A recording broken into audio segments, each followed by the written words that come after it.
పశ్చిమాసియాలో యుద్ధ పరిణామాలతో వంట గ్యాస్ సరఫరాపై ఆందోళనలు నెలకొన్నాయి. ఈ నేపథ్యంలో ప్రజలు ప్రత్యామ్నాయాల వైపు మళ్లుతున్నారు. గ్యాస్ కొరతతో ఇండక్షన్ స్టవ్లు, ఎలక్ట్రిక్ కెటిల్స్ అమ్మకాలు జోరందుకున్నాయి. ఆన్లైన్, ఆఫ్లైన్ స్టోర్లలో వివిధ రకాల ఇండక్షన్ స్టవ్లు స్టాక్ లేకుండా అమ్ముడుపోతున్నాయి.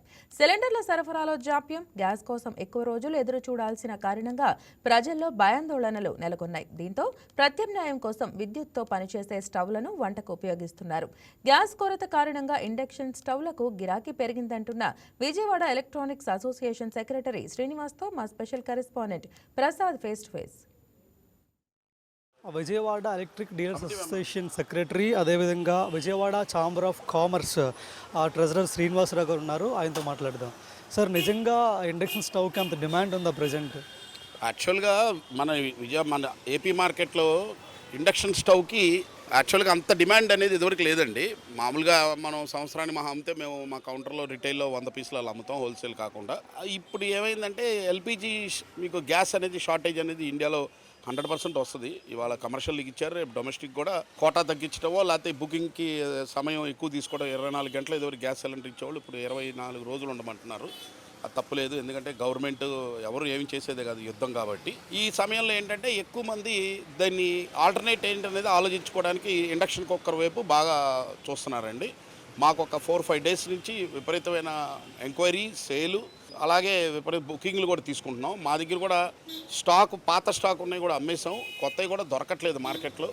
బాంబే, ఢిల్లీ, కలకటా, హైదరాబాద్ అటు చోట్ల ఎక్కడ మా తెలిసిన హోల్సేలర్స్ ఉన్నారో వాళ్ళందరి దగ్గర మేము ప్రొక్యూర్ చేసుకొని స్టాక్ చేసుకొని నిదానంగా అమ్ముకోవాలని మా డీలర్లు అందరూ ఆ ప్రయత్నంలోనే ఉన్నారు. అందుకనే ఇప్పుడున్న ప్రస్తుతానికి ఇండక్షన్ కుక్కర్కి బాగా డిమాండ్ ఎక్కువ ఉందండి. సార్, నెలకి ఎన్ని స్టవ్లు అమ్ముతారు నార్మల్గా? ఈ నెలలో ఎన్ని మరి ఈ క్రైసిస్ వచ్చిన తర్వాత? నార్మల్గా మేము సంవత్సరానికే 100 లోపు అమ్ముతామండి. ఈ 3 రోజుల్లోనే మా కౌంటర్లో, రిటైల్ కౌంటర్లో సోల్డ్ మోర్ దాన్ 175-200 పీస్ అమ్మాను. ఇంకొక 300 అబో ప్రీ ఆర్డర్లను పంపించాల్సినవి ఉన్నాయి.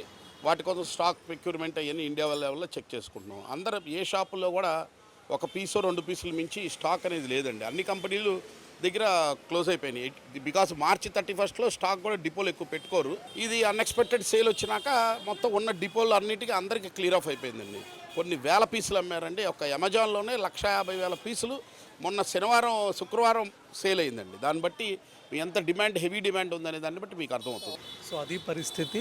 ఎల్పిజి ఇండియాలో షార్టేజ్ లేనప్పటికీ కూడా ప్రజల్లో కొంత భయం అయితే ఉంది. ఫ్యూచర్లో షార్టేజ్ వస్తున్న వార్తల నేపథ్యంలో ఇండక్షన్ అధికంగా కొంటున్నారు. ఆ నేపథ్యంలో ఇండక్షన్ స్టవ్లకి ప్రజెంట్ మార్కెట్లో అధిక డిమాండ్ ఉందని కూడా చెప్తున్న పరిస్థితి అయితే ఉంది.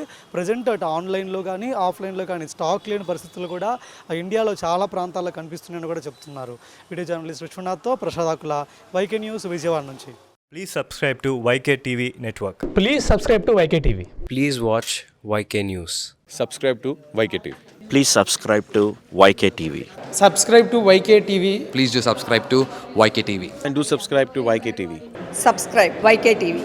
YK TVని సబ్స్క్రైబ్ చేసుకోండి. Please do subscribe YK channel.